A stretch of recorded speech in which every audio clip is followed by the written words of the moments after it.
ॐ तव कथामृतं तप्तजीवनं कविभिरीरितं कल्मषापहं श्रवणमङ्गलं श्रीमदाततं भुवि गृह्णन्ति ये भूरिदा जनाः। শ্রী শ্রী রামকৃষ্ণ কথামৃত প্রথম ভাগ, একাদশ খণ্ড, ষষ্ঠ পরিচ্ছেদ। ঠাকুর জল খাইতে চাহিলেন। তাহার কাছে এক গ্লাস জল রাখা হইয়াছিল। সে জল খাইতে পারিলেন না, আর এক গ্লাস জল আনিতে বলিলেন। পরে শোনা গেল কোনো ঘোর ইন্দ্রিয়াসক্ত ব্যক্তি ওই জল স্পর্শ করিয়াছিল। পণ্ডিত হাজরার প্রতি, আপনারা ইহার সঙ্গে রাত দিন থাকেন, আপনারা মহা আনন্দে আছেন। শ্রীরামকৃষ্ণ হাসিতে হাসিতে, আজ আমার খুব দিন, আমি দ্বিতীয়ার চাঁদ দেখলাম। সকলের হাস্য। দ্বিতীয়ার চাঁদ কেন বললুম জানো? সীতা রাবণকে বলেছিলেন, রাবণ পূর্ণচন্দ্র আর রামচন্দ্র আমার দ্বিতীয়ার চাঁদ। রাবণ মানে বুঝতে পারে নাই, তাই ভারী খুশি। সীতার বলবার উদ্দেশ্য এই যে রাবণের সম্পদ যতদূর হবার হয়েছে, এইবার দিন দিন পূর্ণচন্দ্রের ন্যায় হ্রাস পাবে। রামচন্দ্র দ্বিতীয়ার চাঁদ, তার দিন দিন বৃদ্ধি হবে। ঠাকুর গাত্রোত্থান করিলেন। বন্ধু বান্ধব সঙ্গে পণ্ডিত ভক্তিভাবে প্রণাম করিলেন। ঠাকুর ভক্ত সঙ্গে বিদায় গ্রহণ করিলেন। সপ্তম পরিচ্ছেদ, ঈশানের বাটিতে পুনরাগমন। ঠাকুর ভক্ত সঙ্গে ঈশানের বাটিতে ফিরিলেন। সন্ধ্যা হয় নাই। ঈশানের নিচের বৈঠকখানায় আসিয়া বসিলেন। ভক্তেরা কেহ কেহ আছেন। ভাগবতের পণ্ডিত, ঈশান, ঈশানের ছেলেরা উপস্থিত আছেন। শ্রীরামকৃষ্ণ সহাস্যে, শশধরকে বললাম গাছে না উঠতে এক কাঁদি, আরও কিছু সাধন ভজন করো, তারপর লোকশিক্ষা দিও। ঈশান, সকলেই মনে করে যে আমি লোকশিক্ষা দিই। জোনাকি পোকা মনে করে আমি জগৎকে আলোকিত করছি। তা একজন বলেছিল, হে জোনাকি পোকা, তুমি আবার আলো কি দেবে? ওহে, তুমি অন্ধকার আরও প্রকাশ করছ। শ্রীরামকৃষ্ণ ঈষৎ হাস্য করিয়া, কিন্তু শুধু পণ্ডিত নয়, একটু বিবেক বৈরাগ্য আছে। ভাটপাড়ার ভাগবতের পণ্ডিতটিও এখনও বসিয়া আছেন। বয়স 70-75 হইবে। তিনি ঠাকুরকে এক দৃষ্টে দেখিতেছিলেন। ভাগবত পণ্ডিত শ্রীরামকৃষ্ণের প্রতি, আপনি মহাত্মা। শ্রীরামকৃষ্ণ, সে নারদ, প্রহ্লাদ, সুখদেব এদের বলতে পারেন, আমি আপনার সন্তানের ন্যায়। তবে এক হিসাবে বলতে পারেন। এমনি আছে যে ভগবানের চেয়ে ভক্ত বড়, কেননা ভক্ত ভগবানকে হৃদয়ে বয়ে নিয়ে বেড়ায়। সকলের আনন্দ। ভক্ত মোরে দেখে হীন, আপনাকে দেখে বড়। যশোদা কৃষ্ণকে বাঁধতে গেছিলেন। যশোদার বিশ্বাস, আমি কৃষ্ণকে না দেখলে তাকে কে দেখবে? কখনো ভগবান চুম্বক, ভক্ত ছুঁচ। ভগবান আকর্ষণ করে ভক্তকে টেনে লন। আবার কখনো ভক্ত চুম্বক পাথর হন, ভগবান ছুঁচ হন। ভক্তের এত আকর্ষণ যে তার প্রেমে মুগ্ধ হয়ে ভগবান তার কাছে গিয়ে পড়েন। ঠাকুর দক্ষিণেশ্বরে প্রত্যাবর্তন করিবেন। নিচের বৈঠকখানায় দক্ষিণ দিকের বারান্দায় আসিয়া দাঁড়াইয়াছেন। ঈশান প্রভৃতি ভক্তেরাও দাঁড়াইয়া আছেন। ঈশানকে কথার ছলে অনেক উপদেশ দিতেছেন শ্রীরামকৃষ্ণ ঈশানের প্রতি। সংসার থেকে যে তাকে ডাকে সে বীর ভক্ত।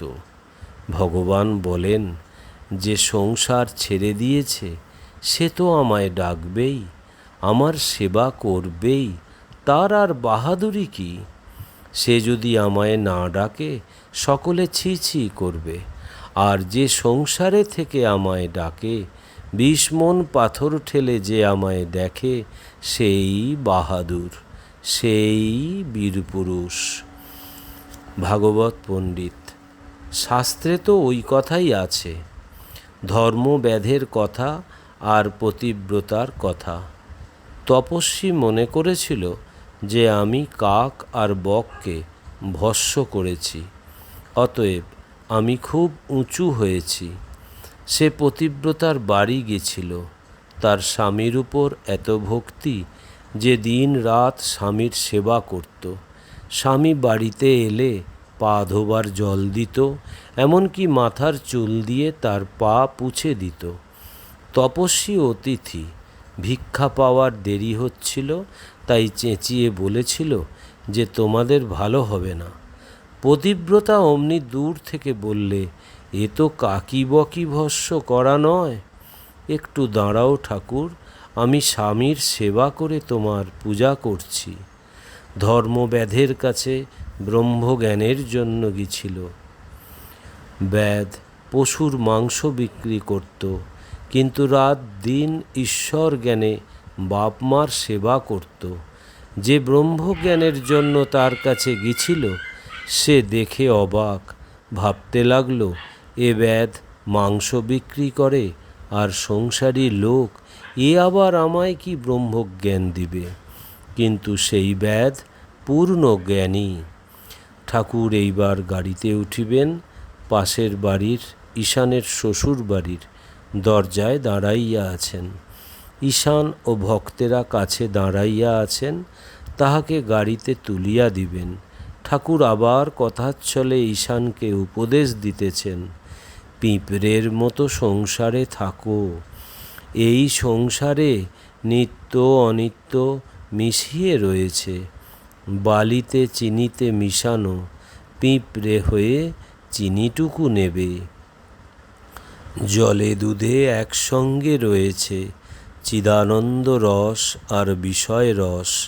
হংসের মতো দুধটুকু নিয়ে জলটি ত্যাগ করবে, আর পান কৌটির মতো গায়ে জল লাগছে ঝেড়ে ফেলবে। আর পাঁকাল মাছের মতো পাঁকে থাকে, কিন্তু গা দেখো পরিষ্কার উজ্জ্বল। গোলমালে মাল আছে, গোল ছেড়ে মালটি নেবে। ঠাকুর গাড়িতে উঠিয়া দক্ষিণেশ্বরে যাত্রা করিতেছেন। দ্বাদশ খণ্ড, প্রথম পরিচ্ছেদ। আবার ব্রাহ্মভক্তেরা স্মৃতির ব্রাহ্ম সমাজে মিলিত হইলেন কালী পূজার পর দিন, কার্তিক মাসের শুক্লা প্রতিপদ তিথি 19 অক্টোবর 1884। এবার শরতের মহোৎসব। শ্রীযুক্ত বেণীমাধব পালের মনোহর উদ্যানবাটিতে আবার ব্রাহ্ম সমাজের অধিবেশন হইল। প্রাতঃকালের উপাসনাদি হইয়া গিয়াছে। শ্রী শ্রী পরমহংসদেব বেলা 4:30টার সময় আসিয়া পৌঁছিলেন। তাহার গাড়ি আসিয়া বাগানের মধ্যে দাঁড়াইল। অমনি দলে দলে ভক্ত আসিয়া মণ্ডলাকারে তাহাকে ঘেরিতে লাগিলেন। প্রথম প্রকোষ্ঠ মধ্যে সমাজের বেদী রচনা হইয়াছে, সন্মুখে দালান, সেই দালানে ঠাকুর উপবেশন করিলেন। অমনি ভক্তগণ চারিধারে তাহাকে বেষ্টন করিয়া বসিলেন। বিজয়, ত্রৈলোক্য ও অনেকগুলি ব্রাহ্ম ভক্ত উপস্থিত। তন্মধ্যে ব্রাহ্ম সমাজভুক্ত একজন সদরওয়ালাও সাবজজ আছেন। সমাজগৃহ মহোৎসব উপলক্ষে বিচিত্র শোভা ধারণ করিয়াছে। কোথাও নানা বর্ণের পতাকা, মধ্যে মধ্যে হর্মপরি বা বাতায়ন পথে নয়নরঞ্জন সুন্দর পাদক বিভ্রমকারী বৃক্ষপল্লব, সম্মুখে পূর্ব পরিচিত সেই সরোবরের স্বচ্ছ সলিল মধ্যে শরতের সুনীল নভমণ্ডল প্রতিভাসিত হইতেছে। উদ্যানস্থিত রাঙা রাঙা পথগুলির দুই পার্শ্বে সেই পূর্ব পরিচিত ফল পুষ্পের বৃক্ষশ্রেণী। আজ ঠাকুরের শ্রীমুখ নিঃসৃত সেই বেদধ্বনি ভক্তেরা আবার শুনিতে পাইবেন, যে ধ্বনি আর্য ঋষিদের মুখ হইতে বেদাকারে এককালে বহির্গত হইয়াছিল, যে ধ্বনি আর একবার নররূপধারী পরম সন্ন্যাসী ব্রহ্মগত প্রাণ জীবের দুঃখে কাতর ভক্ত বৎসল ভক্ত অবতার হরিপ্রেম বিহল ঈশার মুখ হইতে তাহার দ্বাদশ শিষ্য সেই নিরক্ষর মৎস্যজীবীগণ শুনিয়াছিলেন, যে ধ্বনি পুণ্যক্ষেত্রে কুরুক্ষেত্রে ভগবান শ্রীকৃষ্ণের মুখ হইতে শ্রীমদ্ ভগবদ্ গীতাকারে এককালে বহির্গত হইয়াছিল, সারথি বেশধারী মানবাকার সচ্চিদানন্দ গুরু প্রমুখাৎ যে মেঘগম্ভীর ধ্বনি মধ্যে বিনয় নম্র ব্যাকুল গুরাকেশ কৌন্তেয় এই কথামৃত পান করিয়াছিলেন।